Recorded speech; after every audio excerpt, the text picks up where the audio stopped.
Welcome back to my YouTube channel. आज हम करेंगे टीएस ग्रेवाल क्लास 11th के अकाउंटेंसी का चैप्टर 15 जिसका नाम है डेप्रिसिएशन का सॉल्यूशन नंबर 8। क्वेश्चन नंबर 8 बच्चों मैंने ऑलरेडी नोट कर रखा है। क्वेश्चन नंबर 8 में आपको बता रखा है on 1 April 2016 a firm purchase the machinery for 1,05,000। The scrap value was estimated to be ₹5,000 at the end of asset 10-year life. Straight line method of depreciation was used. The accounting year ends on 31 March every year. The machine was sold for ₹6,000 on 31 March 2023. Calculate the following. यहाँ पे 3 point आपको बता रखे हैं जो आपको calculate करने हैं। देखिए क्वेश्चन में बता रखा है कि 1 अप्रैल 2016 को एक फर्म ने मशीनरी परचेज करी 1,05,000 की। स्क्रैप वैल्यू 5,000 है और लाइफ जो बता रखी है एसेट की वो 10 ईयर्स की बता रखी है। स्ट्रेट लाइन मेथड से आपको क्या करना है, डेप्रिसिएशन कैलकुलेट करना है, आपको डेप्रिसिएशन पता करना है। और यहाँ पे एक और चीज बता रखी है, the accounting year ends on 31 March every year. The machine was sold for 6,000 on 31 मार्च 2023। और जो ये मशीन है ये 6,000 में 31 मार्च 2023 को बेच भी दी गई है। खरीदी थी 1 अप्रैल 2016 को, बेची है 31 मार्च 2023 को। आपको कैलकुलेट करना है सबसे पहले डेप्रिसिएशन फॉर द ईयर 31 मार्च 2017। फिर आपको net book value of the asset पता करनी है 31 मार्च 2021। तो कि नेट बुक वैल्यू क्या होगी 31 मार्च 2021 को एसेट की। और आपको पता करना है द गेन और loss on the sale of the machinery. आपको ये पता करना है कि जो मशीनरी बेची गई है उस पर गेन हुआ है कि लॉस हुआ है, क्योंकि 6,000 में बेच दी गई। अब क्या एक्चुअल में उसकी वैल्यू 6,000 की थी, ये आपको कैलकुलेट करके देखना होगा। तो वन बाय वन हम अपने क्वेश्चन के को पिक करेंगे और सबसे पहले अपने क्वेश्चन को वन बाय वन पिक करेंगे अपने फर्स्ट सेकंड थर्ड सिनेरियो को और इसको सोल्व करेंगे। तो सबसे पहले सिनेरियो हम क्या करेंगे, सबसे पहले बच्चों हम एनुअल डेप्रिसिएशन पता करेंगे। फॉर्मूला आपको विजिबल है, original cost minus scrap value divided by estimated life.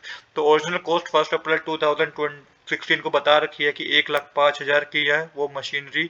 इसके बाद स्क्रैप वैल्यू 5,000 की बता रखी है और एस्टिमेटेड लाइफ 10 ईयर्स बता रखा है। तो इस फॉर्मूले में पुट करेंगे original cost 1,05,000, scrap value 5,000 divide करेंगे 10 से। तो ये 1 लाख डिवाइडेड बाय 10 होके जो डेप्रिसिएशन एनुअल डेप्रिसिएशन बच्चों आएगा वो 10,000 रुपीज पर ईयर होगा। मतलब कि हर साल का डेप्रिसिएशन 10,000 रुपये होगा, क्योंकि हम स्ट्रेट लाइन मेथड का यूज कर रहे हैं। तो डेप्रिसिएशन मैंने बताया कि सारे अकाउंटिंग ईयर में कितना होगा 10,000 रुपीज।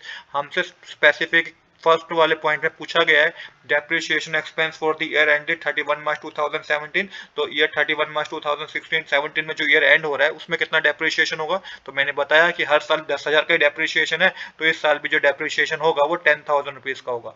तो फर्स्ट पॉइंट का आंसर हमारा ₹10,000 रुपीज है, जो कि डेप्रिसिएशन है फुल ईयर पे। आई होप कि पहले पॉइंट में बच्चों आपको कोई डाउट नहीं होगा। इसके बाद है सेकंड पॉइंट, जिसमें net book value of the asset आपको पता करनी है 31 मार्च 2021। तो 31 मार्च 2021 तक आपको नेट बुक वैल्यू बतानी है कि उस मशीनरी की एक्चुअल वैल्यू क्या होगी। तो देखिए ओरिजिनल कॉस्ट में से जो भी हमारा डेप्रिसिएशन है हर साल का वो माइनस करेंगे। तो 2017, 18, 19, 20 और 21 5 साल का आपका डेप्रिसिएशन माइनस होगा बच्चों। और मैंने बताया अभी कि 10,000 रुपये आपका हर साल का डेप्रिसिएशन है। 10,000 रुपये आपका हर साल का डेप्रिसिएशन है। तो आपको 31 मार्च 2017 पे 10,000 होगा। सेम इस तरीके से 2018 पे भी, 2019 पे भी, 2020 पे भी और 2021 पे भी। तो किस तरीके से आपको एक्चुअल नेट बुक वैल्यू पता चलेगी उस एसेट की, क्या से क्या करना होगा आपको, 10,000 को आपको 5 से मल्टीप्लाई करना होगा। तो ये आपका 50,000 का डेप्रिसिएशन हो गया। टोटल डेप्रिसिएशन जो 5 साल का है 50,000 रुपीज का है। मशीनरी की वो वैल्यू जो थी ओरिजिनल कॉस्ट वो 1,05,000 थी, माइनस कर देंगे 50,000। तो ये आपके पास 55,000 रुपीज आएगा, जो कि नेट बुक वैल्यू होगी किसकी, मशीनरी की 31 मार्च 2021 तक। तो आई होप कि सेकंड पॉइंट में भी बच्चों आपको कोई डाउट नहीं होगा कि किस तरीके से हमने सोल्व किया है। इसके बाद लास्ट पॉइंट है बच्चों की मशीनरी को बेचने पे हमें गेन हुआ है कि लॉस हुआ है। अगर गेन हुआ तो कितना गेन हुआ है, लॉस हुआ तो कितना लॉस हुआ है, ये आपको पता करना है। तो देखिए मशीनरी बेची गई है 31 मार्च 2023 को।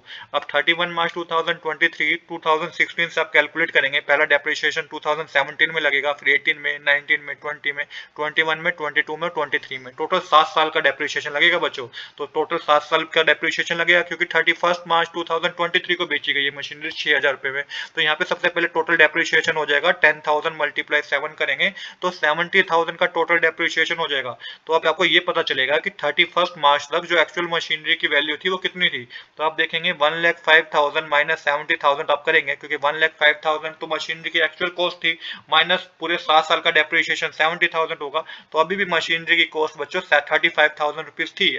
मशीनरी की वैल्यू 35,000 थी after charging the depreciation, but बेच दिया गया कितने में 6,000 में। तो सिंपल आप 35,000 में से 6,000 माइनस कीजिएगा तो ये आपका 29,000 रुपीज आएगा, मतलब कि 29,000 का लॉस हो गया क्योंकि अभी भी 35,000 की वैल्यू थी मशीनरी की पर बेच दिया गया 6,000 में। तो सिंपल सी बात है, हमें 29,000 का क्या हो गया, लॉस हो गया।